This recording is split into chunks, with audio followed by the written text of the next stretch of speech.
My name is Obed Masarore, the National President of Amalgamated Rural Teachers Union of Zimbabwe. As the Secretary General did clearly say, we are happy with the outcome of dates, but we remain worried that the government always comes to us complaining. We wanted these bonus dates to be earlier than the June date that we are going to get it, which is not clear that we are going to get it on the 30th, the 27th. We wanted the bonus earlier.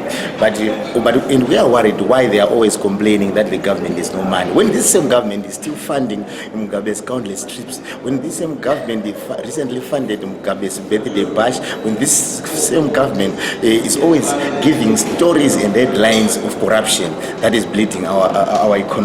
We are also worried with the utterances from the Reserve Bank governor who was claiming that the US dollar will remain at par with the bond notes for infinity, when we are very much aware that in the market people are already resisting the bond notes. We are aware that in some outlets, for example, I went to buy some pajamas for my kid. They were saying $16 bond notes, $8 for US dollars. This is now a reality in Zimbabwe, and we are saying we can no longer continue to hide behind the finger. We have to look into the structural issues that are continuing to make our country poor when we have vast national resources. We should not be engaging in these debates about when to get bonuses, when we should be demanding an increment of our salaries, which is well below the poverty line. Now, our next struggle is to look at the retention and attraction allowance for rural teachers. It has always been very low, and rural teachers are working under very sorry conditions. And $13 as compensation for the hardships they endure is unacceptable, and we're not pitching up our struggle to that level.